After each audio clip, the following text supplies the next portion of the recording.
এই জামানার ইয়াজিদ, এই জামানার গোরগোবিন্দ হলো এই মুস্তাকুন নবী। সে গোরগোবিন্দর চেয়ে আরো ভয়ঙ্কর খারাপ। এই জামানার পিতৃরাজের চেয়ে আরো ভয়ঙ্কর খারাপ হলো এই মুস্তাকুন নবী, যেটা খাজা গরিবে নওয়াজের বিরুদ্ধে দাঁড়িয়ে রাজা পিতৃরাজ করেছে, এর চেয়ে ভয়ঙ্কর কাজ করেছে মুসলমানদের, মানে অধিকাংশ মুসলমানের দেশ বাংলাদেশে থেকে খাজা মাইনুদ্দিন চিশতি রহমতুল্লাহ আলাইকে ভুয়া এই শব্দ প্রয়োগ করে।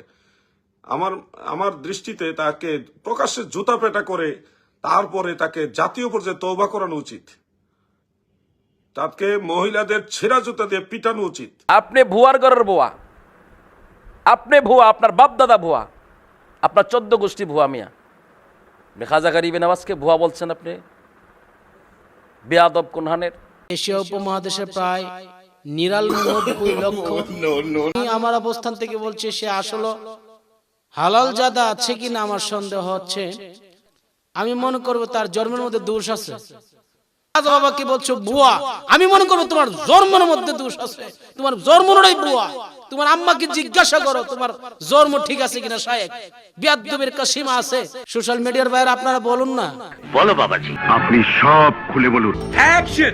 কুত্তার বাচ্চা এর আগে বলে নাই তোরে, হারাম জাদার বাচ্চা, তো নাস্তিকের গোষ্ঠীর চুদি খান কি মাগির পোড়া, জুতার বাড়ির ছোটে দাঁত ফেলে দিব। হারাম জাদার গোষ্ঠী কুত্তার বাচ্চা, তুই মানুষকে খাপাস, ব্যবসার পোড়া কোথাকার, জারোজের সোদা, তো নাস্তিকের গোষ্ঠীর চুদি আমি খানকির পোড়া কোথাকার।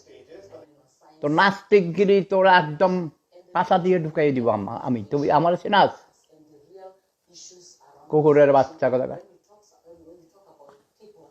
কখনো পরিবেশ বিষাক্ত করবি না। তোরা মূর্খ সোদা, তোকে নাস্তিকের গোষ্ঠীর চুদি আমি খানকি মাখির ফোড়া অজাত কুজাত কাকে আগ বাড়াইয়া বলতে গেলে একদম পাঠায় বলা আমাদের বাস্টার্ড কোথাকার নাস্তিকের গোষ্ঠী চুদি। এই তোমরা যেখানে নাস্তিক পাইবা শালার পুঁতে ওদের নুনুর গোড়া কেটে দিবা।